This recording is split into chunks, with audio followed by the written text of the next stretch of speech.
Okay, let's unpack this.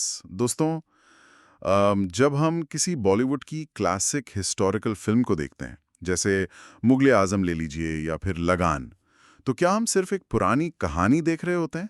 Right, वो तो नहीं होता। एग्जैक्टली। एक्चुअली ऐसी फिल्में उस दौर के कल्चर या पावर डायनामिक्स और पॉलिटिक्स का एक बहुत बड़ा रिफ्लेक्शन होती हैं। जिस तरह से एक डायरेक्टर उस हिस्टोरिकल इवेंट को फ्रेम करता है ना, उसमें उस टाइम की आइडियोलॉजी छिपी होती है। हाँ, डायरेक्टर का अपना बायस तो होता ही है। बिल्कुल। और एग्जैक्टली यही सेम लॉजिक लिटरेचर पर भी अप्लाई होता है। यही न्यू हिस्टोरिसिज्म का कोर है। एक ऐसी थ्योरी जिसे आज हम यूजीसी नेट एस्पिरेंट्स के लिए अंकित शर्मा की book literary criticism and theory unlocked के जरिए डिकोड करेंगे। What's fascinating here is that traditionally देखा जाए तो लिटरेचर और हिस्ट्री को ना दो बिल्कुल अलग बॉक्सेस में रखा जाता था। राइट, जैसे उनका कोई कनेक्शन ही ना हो। हाँ, जैसे लिटरेचर एक प्योर आर्ट फॉर्म हो जिसका बाहरी दुनिया से पॉलिटिक्स वगैरह से कोई लेना देना ना हो, और हिस्ट्री को एक ऑब्जेक्टिव सच माना जाता था। एकदम सॉलिड फैक्ट। एग्जैक्टली लेकिन जब हम इस डीप डाइव के सोर्स मटेरियल को एनालाइज करते हैं तो हिस्ट्री और लिटरेचर एक दूसरे के साथ डीपली एंटैंगल्ड नजर आते हैं। ये एक ऐसा फ्रेमवर्क है जो समझता है कि कोई भी टेक्स्ट हवा में नहीं बनता। हाँ, टेक्स्ट के पीछे एक पूरा हिस्टोरिकल नेटवर्क होता है ना? हर टेक्स्ट के पीछे एक पूरा कल्चरल नेटवर्क काम कर रहा होता है। तो अगर इस थ्योरी के रूट्स में जाएं हम, तो हम new historicism, literature, history and cultural poetics की बात कर रहे हैं, जिसकी शुरुआत 1980s में हुई थी। 1980s, right? उस वक्त डोमिनेंट अप्रोच फॉर्मलिज्म था। हाँ, लोग मानते थे कि टेक्स्ट एक आइसोलेटेड एस्थेटिक ऑब्जेक्ट है। बस फॉर्म और मीटर देखो। हाँ, मतलब पोएम या नॉवेल को बस उसके फॉर्म के लिए पढ़ो।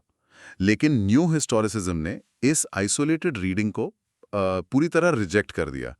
और इसके साथ ही उन्होंने एक और कॉन्सेप्ट को रिजेक्ट किया, जिसे सोर्स मटेरियल में टीलियोलॉजिकल व्यू ऑफ हिस्ट्री कहा गया है। ये टर्म अब एस्पिरेंट्स के लिए ये टर्म थोड़ा हेवी हो सकता है। इसको थोड़ा ब्रेक डाउन करते हैं। टीलियोलॉजिकल व्यू ऑफ हिस्ट्री का बेसिक मतलब ये है कि हिस्ट्री एक प्री डिटर्मिन्ड डायरेक्शन में या एक स्ट्रेट लाइन में आगे बढ़ रही है।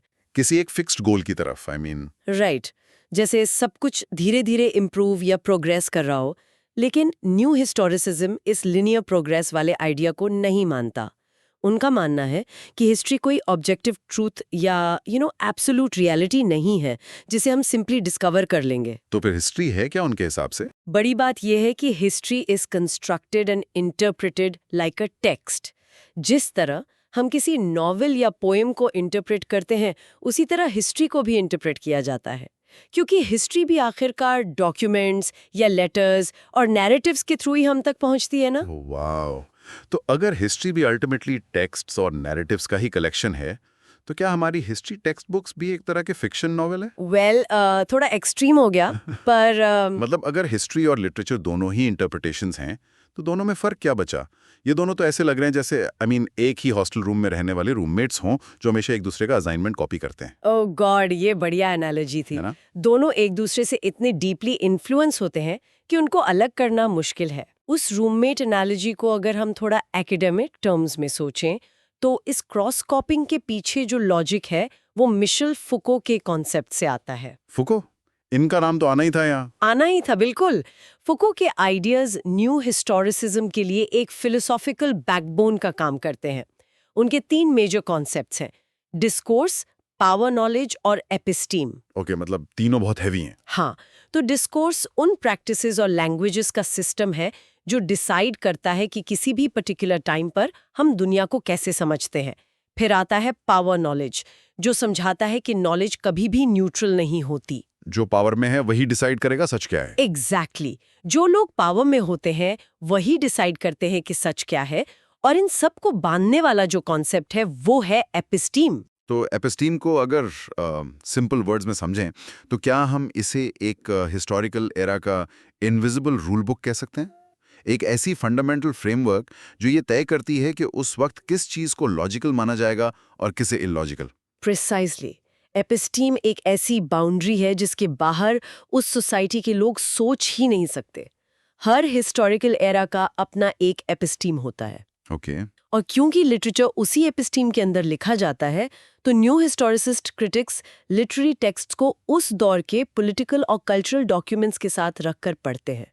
उनका मकसद यह देखना होता है कि लिटरेचर उस सोसाइटी के पावर स्ट्रक्चर्स को इन्फोर्स करने में या उन्हें चैलेंज करने में कैसे एक्टिवली पार्टिसिपेट कर रहा है। राइट। अगर हम इस रूल बुक को ट्रेस करें कि ये लिटरेचर में प्रैक्टिकली कैसे अप्लाई हुई, तो हमें सीधे इस मूवमेंट के पायनियर की तरफ बढ़ना पड़ेगा। हाँ, the main guy. The main guy, बिल्कुल।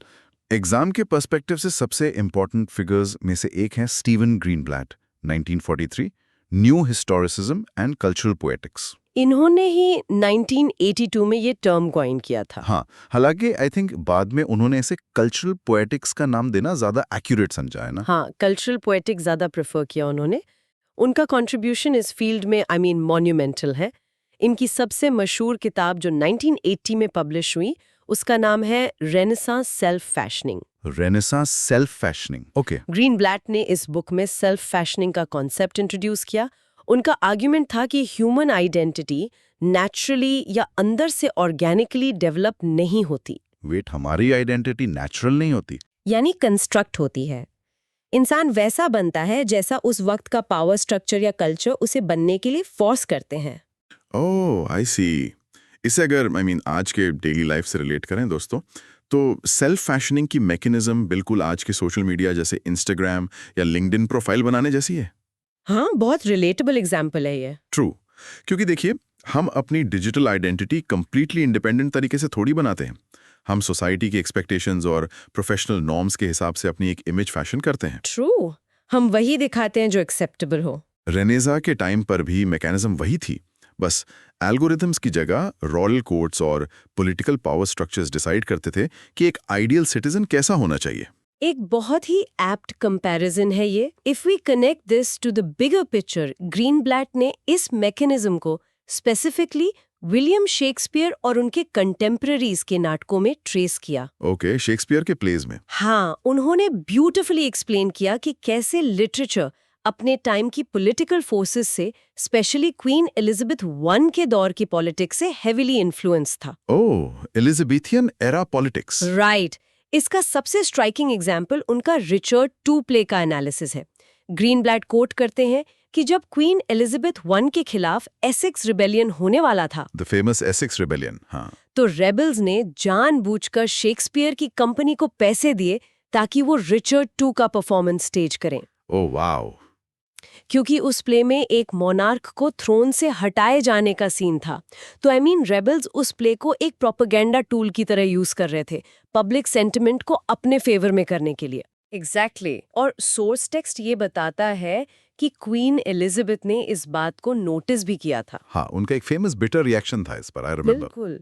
ये क्लियर एविडेंस है कि लिटरेचर सिर्फ एंटरटेनमेंट नहीं था, वो डायरेक्ट पॉलिटिकल एक्शन का हिस्सा था। That is the exact mechanism of new historicism. Text और पॉलिटिक्स एक दूसरे को शेप कर रहे हैं। दोनों का टू वे स्ट्रीट है। हाँ, ग्रीनब्लैट का ये मेथड उनकी दूसरी इंपॉर्टेंट बुक्स में भी कंसिस्टेंटली दिखता है। यूजीसी नेट एस्पिरेंट्स को उनकी कुछ और मेजर वर्क्स ध्यान में रखनी चाहिए, जैसे 2004 में पब्लिश हुई will in the world. Will in the world, इसमें भी उन्होंने शेक्सपियर को ही स्टडी किया था ना। हाँ, जहां उन्होंने शेक्सपियर की बायोग्राफी को प्योरली जीनियस का नतीजा मानने के बजाय रेनेसां के कल्चरल कॉन्टेक्स्ट में प्लेस किया। और फिर उनकी 2011 की बुक द स्वर्व, जिसने पुलित्जर प्राइज और नेशनल बुक अवार्ड दोनों जीते। ओह, द स्वर्व बहुत ब्रिलियंट बुक है। ये बुक बहुत इंटरेस्टिंग है दोस्तों, क्योंकि ये सिर्फ शेक्सपियर तक लिमिटेड नहीं है। इसमें उन्होंने दिखाया है कि कैसे लुक्रीशियस की एक एंशिएंट पोएम दे रेरुम नटूरा जब रेनेसांस के दौर में रीडिस्कवर हुई, तो उस एक टेक्स्ट ने पूरे इंटेलेक्चुअल लैंडस्केप को बदल कर रख दिया। इस बुक की ब्रिलियंस इसमें है कि ये दिखाती है एक टेक्स्ट हिस्टोरिकल चेंज का कैटलिस्ट कैसे बन सकता है। सिर्फ रिफ्लेक्ट नहीं करता, चेंज भी लाता है। यस, लुक्रीशियस की पोएम एक मटीरियलिस्टिक और एटॉमिक यूनिवर्स की बात करती थी, जहां गॉड्स का ह्यूमन लाइफ में कोई इंटरफेरेंस नहीं था। जब 15th सेंचुरी में ये टेक्स्ट वापस मिला, तो इसने मेडिवल रिलीजियस वर्ल्ड व्यू को हिलाकर रख दिया और मॉडर्न सेकुलर थॉट की फाउंडेशन रखी। को कैसे समझते हैं। अगर ग्रीनब्लैट ने मैं बताया कि लिटरेचर और पावर इंटरकनेक्टेड हैं, तो इस पूरे कॉम्प्लेक्स आइडिया को एक सिंगल डिफाइनिंग रूल में कैसे कैप्चर किया गया। इस फ्रेमवर्क को इसकी सबसे आइकॉनिक डेफिनेशन दी लुई मॉन्ट्रोज ने। Louis Montrose. हाँ, सोर्स मटेरियल में इनका जिक्र आता है under the heading Louis Montrose historicity of texts and textuality of history. ये ऐसी फ्रेज है जो एग्जाम्स में धमाकेदार तरीके से डायरेक्टली पूछी जाती है। इस फ्रेज को डिकोड करना एस्पिरेंट्स के लिए बहुत जरूरी है। इसे हम 2 पार्ट्स में ब्रेक करते हैं। पहला पार्ट है historicity of texts. Historicity of texts, इसका क्या मतलब हुआ? इसका सिंपल लॉजिक ये है कि हर लिटरेरी वर्क, चाहे वो कोई पोएम हो या प्ले, हिस्टोरिकल सर्कमस्टांसेस का प्रोडक्ट होता है। वो एक स्पेसिफिक टाइम और प्लेस की आइडियोलॉजी को रिफ्लेक्ट करता है। Okay, got it. और दूसरा पार्ट? दूसरा पार्ट टेक्सचुअलिटी ऑफ हिस्ट्री। ये थोड़ा और रैडिकल है। इसका अर्थ ये है कि जो हिस्ट्री हम पढ़ते हैं वो कोई आज़ाद या ऑब्जेक्टिव रियलिटी नहीं है। हम पास्ट को सिर्फ टेक्स्ट्स के थ्रू ही एक्सेस कर सकते हैं, जैसे डायरीज या कोर्ट रिकॉर्ड्स और लेटर्स वगैरह। राइट। और क्योंकि इसे इंसानों ने लिखा है, इन टेक्स्ट्स में लिखने वाले की बायसेस और आइडियोलॉजिकल बिलीफ्स छुपी होती हैं। हम डायरेक्ट हिस्ट्री तक नहीं पहुंचते, हम हिस्ट्री के टेक्सचुअल रिप्रेजेंटेशंस तक पहुंचते हैं। यहाँ एक पुश बैक आता है मेरे दिमाग में। अगर हर टेक्स्ट आइडियोलॉजी है और हिस्ट्री भी सिर्फ एक टेक्सचुअल रिप्रेजेंटेशन है जिसमें बायसेस हैं, तो दोस्तों क्या यूजीसी नेट एग्जाम में करेक्ट आंसर ढूंढना भी सिर्फ एक डिस्कोर्स का हिस्सा है? I see where you are going with this. ऐसे में तो लगता है जैसे कोई ग्राउंड रियलिटी बची ही नहीं, सब कुछ टेक्स्ट और इंटरप्रिटेशन की भूल भुलैया में घूम रहा है। क्या ये अप्रोच प्योर रिलेटिविज्म की तरफ नहीं ले जाती कि सब कुछ बस एक पर्सपेक्टिव है? ये कंसर्न बिल्कुल वैलिड है और अर्ली क्रिटिक्स ने न्यू हिस्टोरिसिज्म पर यही सवाल उठाया था। लेकिन अगर हम सोर्स मटेरियल की डेप्थ में जाएं तो क्लियर होता है कि मॉन्ट्रोज और ग्रीनब्लैट रिलेटिविज्म प्रमोट नहीं कर रहे थे। ओह, वो नहीं कर रहे थे? नहीं, उनका गोल ये कहना नहीं था कि हर इंटरप्रिटेशन इक्वली सच है। उनका गोल कॉजेलिटी और पावर डायनामिक्स को मैप करना था। वो दिखाना चाहते थे कि डोमिनेंट डिस्कोर्सेस, यानी सोसाइटी की सबसे ताकतवर आवाजें, किस तरह से कल्चरल प्रोडक्शन को कंट्रोल करती हैं। ओह, ओके। ये समझना लॉजिक और एविडेंस पर बेस्ड है, ना कि इस बिलीफ पर कि सब कुछ फेक है। Got it. मतलब हमें टेक्स्ट और हिस्टोरिकल बैकग्राउंड के बीच की जो एक आर्टिफिशियल दीवार है उसे गिरा देना है। दोनों आपस में इंटरैक्ट करते हुए सोसाइटी को शेप करते हैं। मॉन्ट्रोज ने हमें दिखाया कि हिस्ट्री और टेक्स्ट कैसे इंटरट्वाइंड है। राइट। लेकिन ये फ्रेमवर्क सिर्फ पॉलिटिकल किंग्स और क्वींस तक लिमिटेड नहीं रहा। इसने सोसाइटी के डीपली पर्सनल एस्पेक्ट्स जैसे आइडेंटिटी, जेंडर और सेक्सुअलिटी को भी रीडिफाइन किया। यहाँ सोर्स मटेरियल इंट्रोड्यूस करता है जोनाथन गोल्डबर्ग को। हम बात कर रहे हैं Jonathan Goldberg queer theory and renaissance studies की। जोनाथन गोल्डबर्ग का काम इसलिए रेवोल्यूशनरी था क्योंकि उन्होंने न्यू हिस्टोरिसिज्म के टूल्स को जेंडर और सेक्सुअलिटी के स्टडीज के साथ मर्ज किया। फिर से फुको के आइडियाज आए होंगे यहाँ। हाँ, इन्होंने भी मिशेल फुको के आइडियाज को एज अ फाउंडेशन यूज किया। फुको के हिसाब से सेक्सुअलिटी कोई टाइमलेस या नेचुरल कैटेगरी नहीं है जो हमेशा से एक जैसी रही हो। तो वो क्या है? वो एक हिस्टोरिकली कंस्ट्रक्टेड कॉन्सेप्ट है जिससे पावर स्ट्रक्चर्स डिफाइन करते हैं। अकॉर्डिंग टू गोल्डबर्ग्स एनालिसिस, जब हम रेनेसांस टेक्स्ट्स, स्पेशली शेक्सपियर और क्रिस्टोफर मार्लो के नाटकों को पढ़ते हैं तो हमें सेक्सुअलिटी और पावर के कॉम्प्लेक्स इंटरसेक्शंस नजर आते हैं।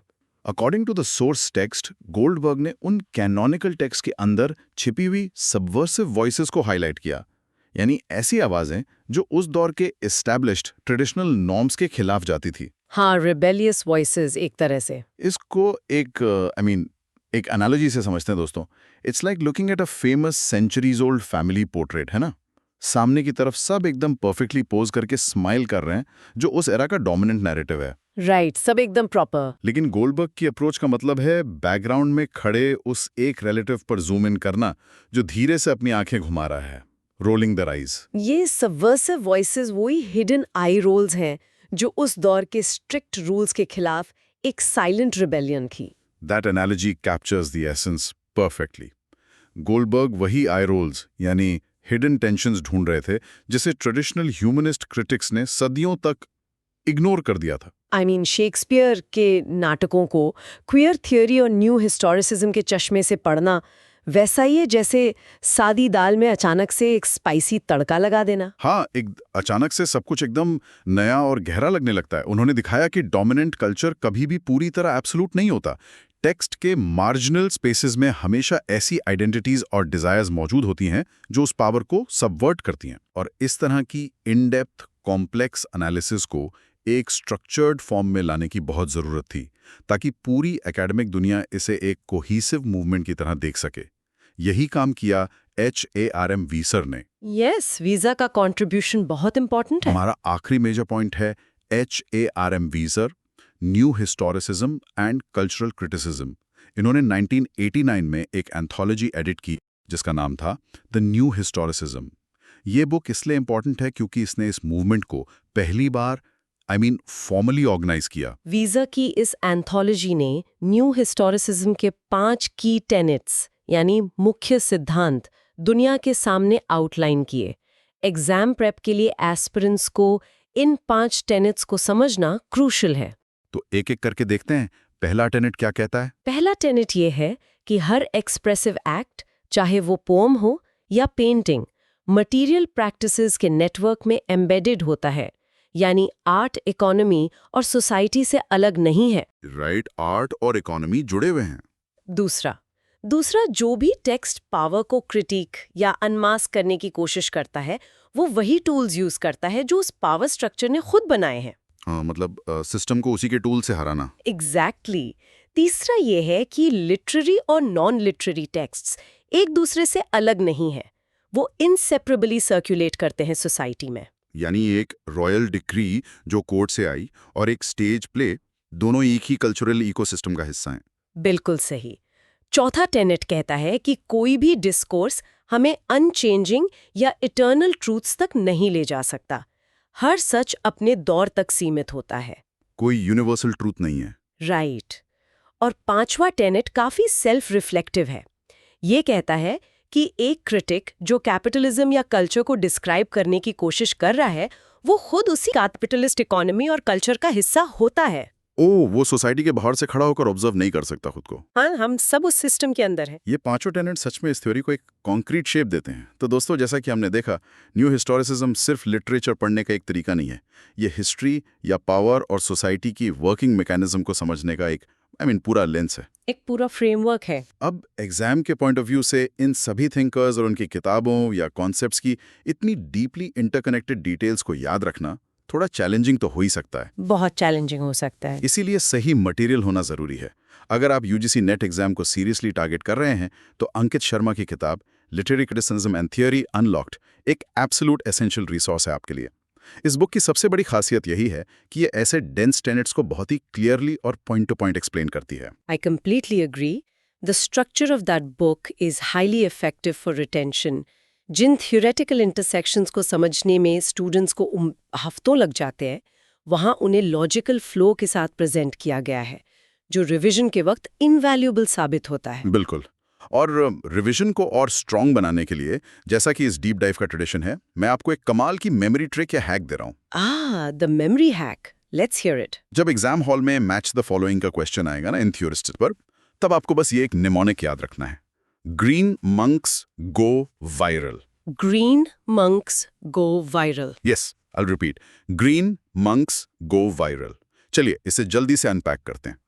ग्रीन स्टैंड करता है स्टीफन ग्रीनब्लैट के लिए, जिन्होंने न्यू हिस्टोरिसिज्म और कल्चरल पोएटिक्स की शुरुआत की। ओके, ग्रीनब्लैट के लिए ग्रीन। मॉन्क से हम याद रखेंगे लुई मॉन्ट्रोस को, जिनका historicity of texts and textuality of history वाला डिफाइनिंग कॉन्सेप्ट है। Monks for Montrose. गो से याद आएगा जोनाथन गोल्डबर्ग, जो queer theory and renaissance studies को इस फील्ड में लाए। और वायरल से रिलेट करेगा HARM वीजर, जिन्होंने अपनी एंथोलॉजी से इस मूवमेंट के टेनेट्स को फॉर्मली दुनिया भर में वायरल किया। Wow, green monks go viral. ये ट्रिक पक्का ऑप्शंस एलिमिनेट करने में आपका वक्त बचाएगी।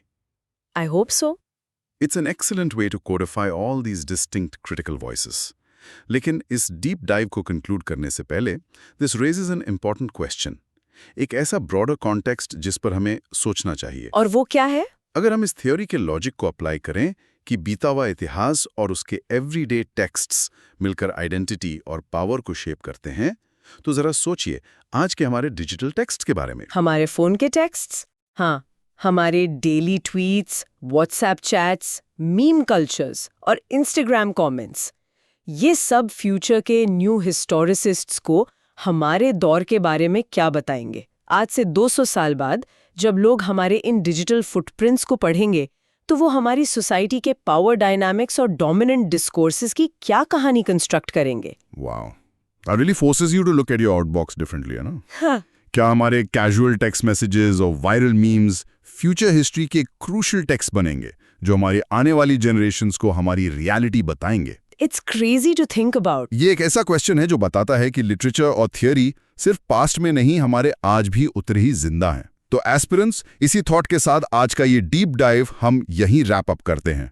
फिर मिलेंगे एक नए चैप्टर और नए इनसाइट्स के साथ। Keep reading and keep questioning.